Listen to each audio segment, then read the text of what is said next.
I'm experiencing grief. And it's not just the grief of glorious lockdown in Melbourne. It does feel a bit like U2's song, "You're stuck in the moment and you can't get out of here," but I know I'll get out of here. I know this will pass. It's a deeper grief. It's a wider grief. It's a grief of watching liberal democracies fragment and polarize. We in Australia experienced a joyous moment of bipartisanship with the National Cabinet's response to COVID. But now we're seeing that fragment and the polarisation of left and right come back.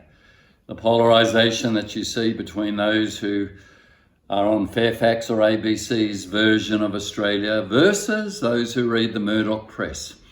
You see it here in Victoria.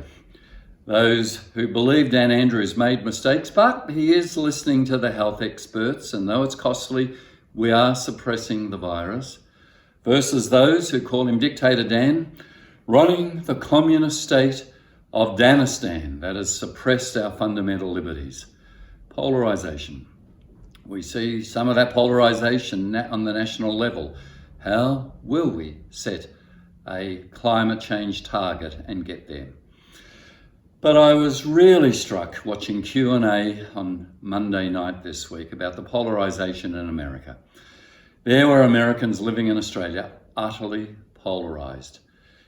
Some in the audience saying if Trump wins, they will renounce their American citizenship. Others on the panel saying that Trump is standing up to Black Lives Matter. Struck by the polarisation of Christians. 52% of white Christians in America say America has had no history of racial oppression. Forget slavery and Jim Crow laws, and how utterly polarised black Christians are from their white brothers and sisters. It's virtually impossible to have a conversation now in America. It is so polarised, whether it's Supreme Court or whatever the issue. The grief for me in watching liberal democracies fragment is that we need both left and right in a liberal democracy. The left's vision is social solidarity that aims at maximising equality for all of God's children. The right's vision is of individual value, maximising freedom for all individuals. We need right and left in a liberal democracy, a national vision. I would ban the term right and left, where people who say, if you disagree with me, that equals you hate me. That polarisation is just fragmenting us.